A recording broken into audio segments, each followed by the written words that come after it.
Hello there, and welcome back to a developer interview for the new expansion, The War Within, which has just been announced at BlizzCon 2023. I'm here with Michael Bybee and Sean McCann, World of Warcraft developers, and yeah, we're going to go through some questions. First in-person interview, so hopefully it's not terrible. All right, so we don't have too long, so I'm just going to dive into it if you don't mind. Kind of starting with maybe Dragonflight questions, if that's okay. So obviously 10.2 coming out next week. Next week, yeah. So that's exciting. Tuesday. Literally Tuesday, yeah. That's awesome. Yeah, I've been playing loads on PTR. It's been super great. So yeah, I'm personally really excited about it. Tons of content. It's really cool, yeah. And obviously Holly announced that it's like the last raid tier, things like that. People kind of speculating about 10.3 and whatnot. Obviously, they said it's not the end. So we have a 10.25 and 10.27 perhaps. Is there anything you could say about if they exist, I guess, and what we could possibly see from that? Yeah, I think the thing that we want to make sure that everybody knows is that we know that the patch cadence is working and that players just love getting content. And we are absolutely not going to leave people without anything to do between now and the next expansion.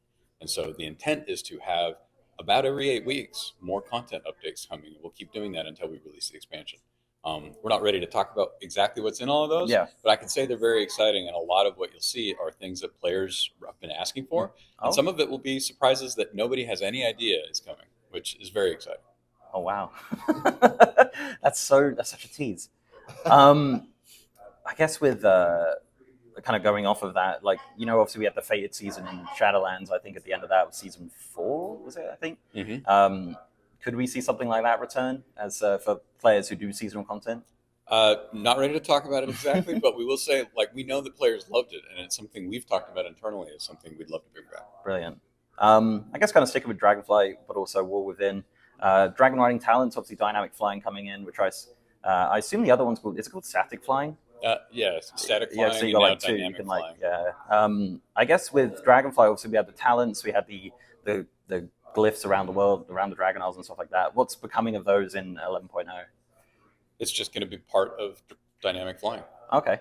So, all right. So you still have the talent tree, you still have all the abilities and things like that? No, it'll just be part of the kit. It'll be treated like, hey, if you have dynamic flying on any of the mounts that can use dynamic flying, which is a lot of them, but not everyone, you'll just have all of those abilities, including the ones that are coming out in 10.2. Okay. Is there any particular mount that does dynamic flying that you think is going to be really cool? I mean, I saw Invincible in the trailer. Invincible is cool. Ashes of Alar is really cool. I saw a video internally of one that I don't think we're announcing that I think people will be really surprised about. That was, I don't think we're ready to talk about it yet. But the point is, when you're doing the dynamic flying and we're trying to spread this out to all of these different mounts, there's a lot of considerations around which mounts have which animation rigs, how do we actually make it look and feel cool and visceral, and the team is getting really creative about how we can do that. It isn't just dragons, it isn't just things with wings. There's a lot of really cool stuff coming. That's awesome. Yeah, I know there was day in mind animations, and I was like, oh my goodness, is that actually happening? It's really cool. It is. Very exciting. I kind of sticking with flight, I guess, for now. The old world dynamic flying. So we've had the Eastern Kingdoms Cup, we had the Kalimdor Cup. I believe there's Outland Cup and cups for every single region at the moment on the calendar. But is general dynamic flight in those zones something that's kind of in on the cards eventually? Yeah, that's where we want to head to. There's tech that we have to do for the different zones to change how things render and how much you can see when you're flying. And we've just been slowly working through that, and then also just making sure that it makes sense. Right. Okay. I do have a few dynamic flight questions, so we'll just kind of roll those off and then we'll move into something else. Druid forms. So Druid have flight form. How will that work with dynamic flight? I don't think we're ready to talk about dynamic flight yet. Dynamic. Sure, it would be cool though, wouldn't it? Yeah, definitely. Yeah. What level do you unlock dynamic flight? Should we spoil what Ian's going to talk about? Absolutely. Normally, right, it's unlocked at whenever you start Dragonflight, which in 11.0, Dragonflight will be coming right after Exile's Reach. Right. And so it'll be unlocked a lot earlier than it is right now. Excellent. That's a really good segue, actually, because I was going to ask that question anyway. So Dragonflight's default leveling experience, Battle for Azeroth, I guess, go into Chromie Time? Yep. Excellent. And Chromie Time will go up to 70, perhaps? Or how's that going to work? I think we're still working on that part right now. Okay. So I don't want to sign us up for anything. No. Now we have to say it. But But yeah, all I'll say is that we're really excited to get Dragonflight in. I worked on Exile's Reach, Oh and wow, I love so we were very excited of we knew in Dragonflight that this would eventually be the level up when we do War Within, and so that's why you'll see we started putting some of the Exile's Reach characters in there to prepare Right. for that. That's cool. Yeah, Exile's Reach is a really great starting experience. I think I really like it a lot. Thanks. Which is a really good segue for a question I didn't even write down. The Earthen race, right? Is that the official name? What's the Earthen? Yeah. Well, they're an allied race, right? So they start a little bit later. So will they start at what is it right now? Is it 10 for allied races? I think we've really that's still being planned. Yeah. I don't want to commit to that. Okay. That's fine. Yeah. I'm actually personally interested because my plan right now is I'm going to level up my Evoker, which is my main right now in the War Within. As soon as I get to max level and I go through the Earthen Unlock quest, I plan to restart as an Earthen. I haven't solidified which class yet, and then my main for the War Within is going to be an Earthen. I just think they're super cool. Yeah, I think the wording of it actually being an allied race was pretty interesting. That's something obviously I haven't seen since Battle for Azeroth, I believe. And then we got obviously the Dracthyr as a core race, which came in. I guess future allied races, is that something? I know it's obviously a bit of you're not going to answer it, but is it a system that we could see continue in the future? Obviously, I think that there are a lot of folks on the team who love it, and we'd love to see it continue. It's probably the best way to say it. Yeah, It's not just fans. We think it's a really great way to introduce new races.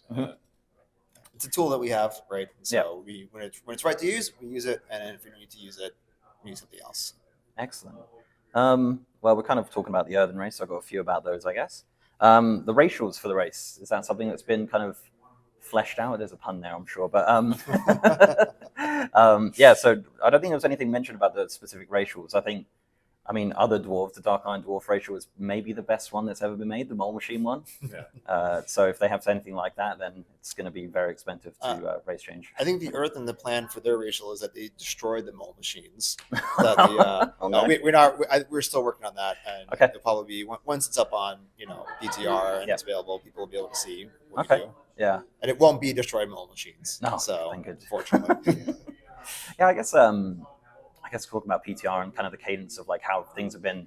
As someone who plays a lot of PTR and tests a lot of things, it's been absolutely wild. 10.2.5 presumably probably going to come up shortly after 10.2 is on the live realms, and 10.2.7, etc.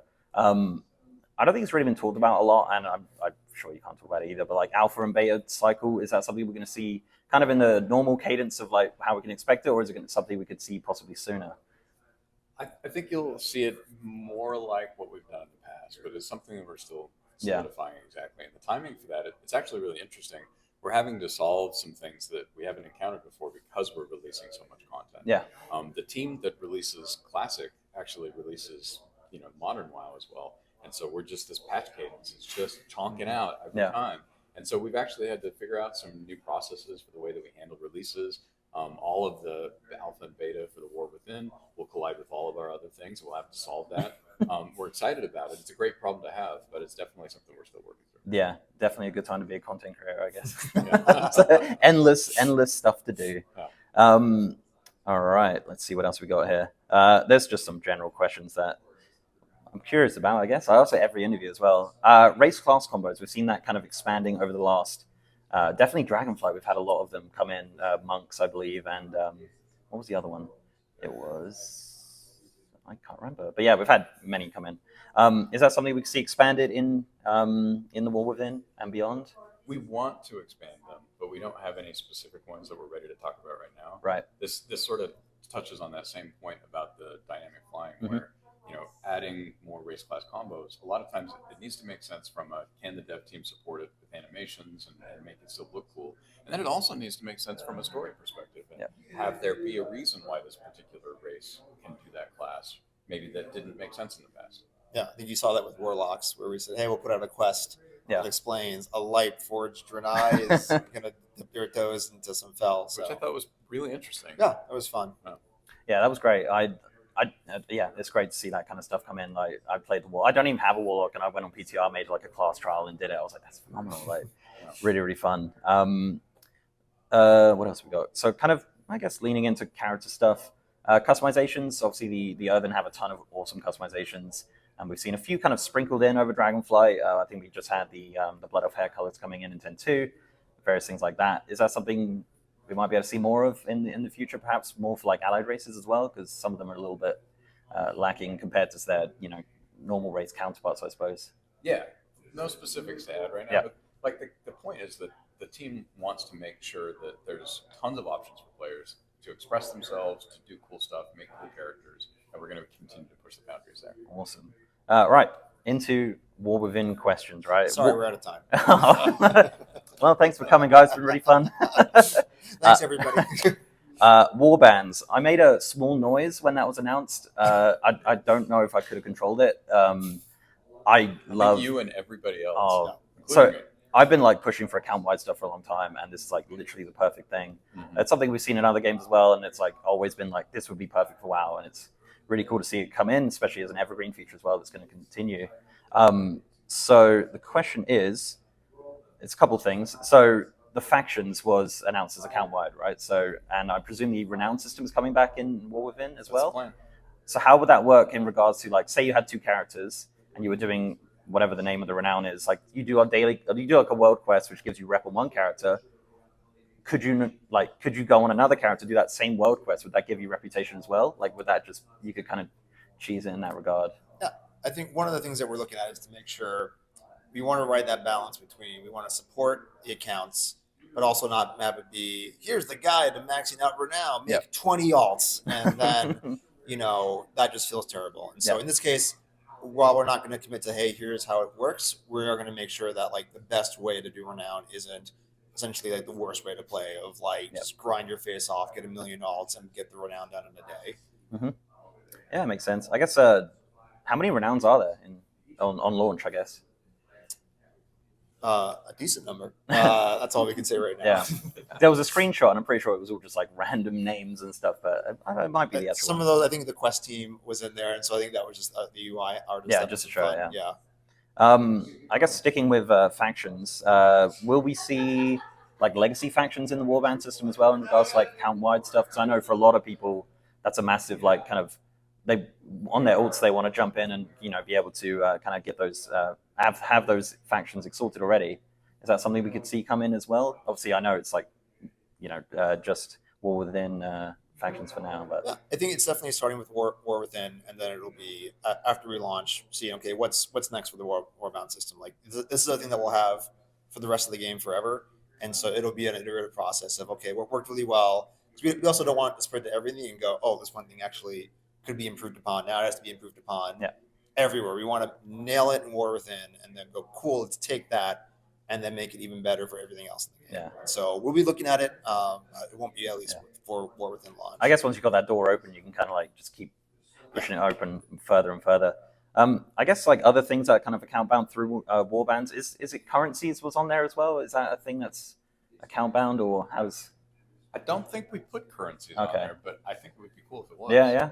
I think the important thing with the warband system in general is it's really like a value shift for the way that we approach development. So you'll see this with the things that we officially announced, which is the reputation, having the bank, having transmogs unlocked, which is fantastic. I'm super excited about that. Mm-hmm. But then what you'll see is like as we go forward, we're committed to making more and more of the game be friendly for playing alts. Yep. While Sean mentioned not making you feel like you're required to do this in order to keep up. Yeah. No, I like it. That's actually a good little lead on into my transmog question. So literally, as a collector, the best announcement of all of it was being able to collect transmogs for other armor types. So I assume the way that works, I guess, if like say you ran Molten Core on a warrior and you had the paladin tier like drop, that would collect it, right? Is that kind of that's the intent? That's the greatest thing ever. Now here's the question: should we be stocking up right now?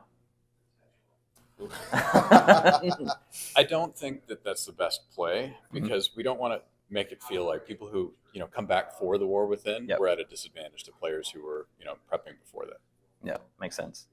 Right, let's see what else we got going on. The Delve system is super cool. It kind of sounded like I guess sniff seeking in a sense, but also like with a lot more combat, with also like mob scenarios and things like that. I guess not really. I guess not really a question as such, but I kind of want to know more about the system. Like, if you don't mind, just kind of. Yeah, I'm actually the future point owner for the Delves. Excellent. So I can speak a little bit to that. Yeah, the goal with this, we looking at player feedback, right?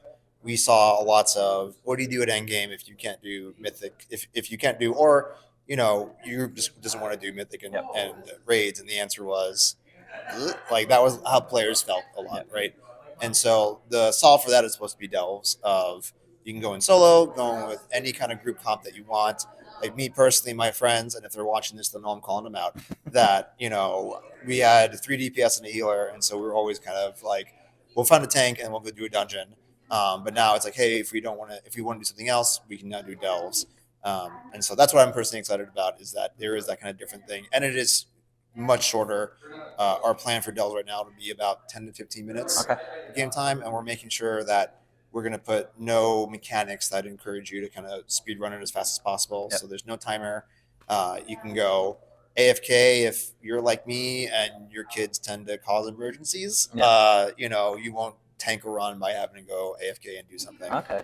I like that. So it's not really a time thing, I guess, like, under pressure in regards to, like, you got to do this super quick. Yep. I guess, like, sort of, it was announced that it's seasonal. Bran is the first NPC running in there with you. So even if you had a 5-man group, you'd still have Bran? Yep, he'll be there. Okay. He'll be the 6th party member going, hey, how's it going? So I guess... It's a great Bran impression. Perfect. They won't let me voice him, but... Would he... Is it going to use, like, I guess in Exile's Reach at the end, right, when we did the dungeon with the NPCs, is that the sort of similar tech that we're going to see with Bran? Better tech. Oh, wow. Okay. Yeah. That's awesome. I guess that's like the AI. Is that the same that was used in the Battleground as well, the comp stomp? Is it similar to that? A little bit. You saw a little bit glimpses of it there, a little bit in Islands, right? And so Delves is definitely kind of us looking back and go, what can we learn from Torghast? What can we learn from Islands? What can we learn even going? I've seen lots of people mention like from Pandaria scenarios and things like that, and kind of have that be a fun like culmination of, okay, here's a system, it's not going away. Yeah. And so Okay. Would it be a source of rep as well for rewards, or is it mostly just gear and presumably transmog amounts and things like that? It depends on what I want to force the rewards team to do. That's what I want to say right now. I say we're still figuring that stuff out, but I will say at least on the rewards that, speaking of lessons learned, that we learned a lot of big lessons from Torghast. We heard everybody talk about it did not feel good, that it felt required. And so from day one, we've been like, that is one of our pillars, is to make sure that, like, if you love to raid and you love to do dungeons, that you don't feel like you have to do Delves to stay ahead. We want it to be a thing that I want to do Delves because they're fun, right? I can do my mythic, and then, you know what? I got some time to spare. Let's go. Let's get the gang together and let's do, we had the 5 fire mages. Let's go do a Delve, and we can do that. Yeah, I guess the system is made for me because I don't really do Mythic Plus or raiding, so I'm just very much an outdoor world content player, which is funny because I think literally like 2-3 weeks ago I tweeted about having an outdoor row on the Great Vault, and everyone was like, that's a great idea, and then suddenly it's there, so we listen to your feedback. Yeah, that's what it is, which is a good segue to ask about that. So is it just Delves that are going to be there, or is it going to be like kill a world boss or do a world quest as well? Like how would that kind of row work? I think we're still figuring it out. I mean, that's going to be kind of a somewhat complicated thing to figure out, because we want to make sure there's so much outdoor world content, right? We want to make sure that we nail it really well, so it doesn't end up either alienating other pieces of content. So you're like, well, I'll never do this again. And also not having it be so spread out that you're like, it's just confusing to know what to do. And so we're still figuring it out. That's going to be iterated on a bunch. But that's all I can say about that. But the reason that it's called the world row is because it's more than just Delves. And so that's the piece that we're committed to. Excellent. Yeah, that's the one I'm going to be filling out every week, I think. Although I've got to say, like in 10.2 with the heroic and mythic being on there on the thing now, that's a great change. And time walking as well. Yeah. I thought that was awesome. I guess kind of going into a little bit of PvE stuff. Huge content and cross-faction queues content. That's a huge thing that I know a lot of people would like to see potentially in the future, especially for something like time walking. We've just had Turbulent Timeways. It was a really great event. I love time walking so much. Is queued content through cross-faction something that's on the radar as something that we could see in the future? I guess what we would say is that it's not specifically something we're ready to say, yes, we're doing this. Yeah, of course. But more that we hear what players are saying, and we know that a lot of players are asking for this, so it's something that we definitely love to be able to implement in the future. It's just a question of timing and all of the work that goes inside compared to everything else we're doing. Yeah, absolutely. Delves are cross-faction as well, aren't they? Sorry to jump back to Delves. I think we're still have to figure that stuff out too. Yeah. Awesome. Right. What else we got going on? I guess time walking. Is there any? So I think it was mentioned by like Ian a while ago. He said about like what does time walking outdoor world content look like? And as said, I like time walking as a system. I think there's a lot of potential there for really great stuff. Could we see any changes to time walking in War Within, Battle for Azeroth time walking? I don't know where like. I think we could definitely see that kind of thing. Yeah. I think that the major point there is that we know that players really love like having reasons to go back and revisit previous content, and it's not just dungeons and raids, but the outdoor world as well. And so when we talk about like, hey, how can we make this cool for people? It's a lot about like, how do we make it relevant? Maybe reduce some of the friction, and then also make it like cool and rewarding in some way. And so we're talking about a lot of that, but it's not something that we're ready to announce right now. Okay. You gestured to me about relevant, like making me relevant. You'll always be relevant. Thank you. Appreciate it. I've got a few like random ones, so I'm just going to kind of sprinkle them in with no context behind them. Archaeology and professions, I guess. Well, there's a couple of profession questions. So I'll start with profession talents as the first one. So that's something we saw in Dragonflight. Is that something that is going to continue to go like on the wall in the War Within, or are we kind of seeing that going to be kind of retired, or like how's that system going to continue? Our plan, and we're not ready to dig into tons of details on this, but the plan is that the existing system that we set up for Dragonflight will be essentially like there will be a War Within version of that system. Okay. And so players who really love professions will be able to collect new stuff, spec into a talent tree, and use the crafting order system in the War Within. Okay, and the work order system, is that continuing as well? Yes. Yeah. Okay. Cool. Yeah. Although I will say we're definitely here. Players have a lot of feedback about that system, and so we're looking at ways we can make it better. Excellent. Last one, which is a profession one, because I kind of mentioned it, and if I don't mention it, they'll be like, "You kind of mentioned it, but didn't." Archaeology didn't come back in Dragonflight, unless it does. I don't know. Could we see a return to archaeology at any point? I mean, we're going underground. There's dwarves. It's Brand's there. Anytime Brand's around. Yeah, I think that archaeology is one of those professions that we think needs some love, definitely. So I would say stay tuned. We actually have some stuff in the works but we're not ready to talk about it. Excellent. Other than say that. Awesome. Well, that's it. Yeah. Thank you very much for watching, and I'll see you next time. Yeah, thank you. This has been a pleasure. Amazing. Thank you, everybody. Yeah. Thanks. Thanks. All right.